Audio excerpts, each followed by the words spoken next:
அப்படி நாம் எந்த இடத்திலே எந்த நிகழ்ச்சிகள் செய்வதாக இருந்தாலும் முதற் கடவுள் என்று சொல்லக்கூடிய கணேசபகவானை நாம் மனதார தியானம் செய்தால் நாம் செய்யக்கூடிய வேலைகள் சித்தியாகும், நன்மையாகும்,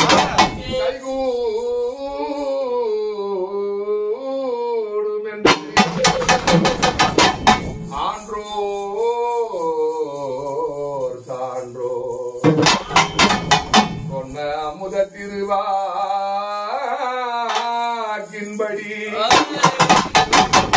பூந்தோட்டம் அமைப்பதற்கும் ஒரு கிணறி வெட்டுவதற்கும் ஒரு புதுமனை புகுவதற்கும் மக்களினாலோ இல்லை சந்தனத்தினாலோ சாணத்திலோ ஒரு பிள்ளையாரை வைத்து நாம் வழிபட்டோமே ஆனால் செய்யக்கூடிய வேலைகள் சித்தியாகும், நன்மையாகும், கைகூடும் என்று ஆன்றோர் சான்றோர் சொன்னதை திருவார் போதே யாரு யாருடைய இல்லடா நம்ம கேட்ட முன்னாடி எழுதி வாங்கி வச்சுக்கலாம்.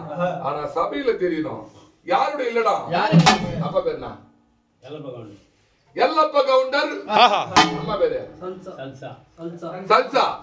யாரு யாரு? எல்லப்ப கவுண்டர். எல்லப்ப கவுண்டர் சல்சா அம்மா இல்லடத்துல ஆண்டு மடிந்தவர்களுக்கான பூஜை, எத்து சிவன் பாதம் சேர்ந்தவர்களுக்கான பூஜை, ஊத்துக்காட்டு எல்லையம்மனை பதிநிறுத்தி அம்மன் முன்னிலையிலே ஆண்டவர்கள் எல்லாம் கேட்கக்கூடிய நேரம். இங்க ஆடக்கூடிய தெய்வத்துக்கு நம்ம மரியாதை எல்லாம் பண்ணாக்குது.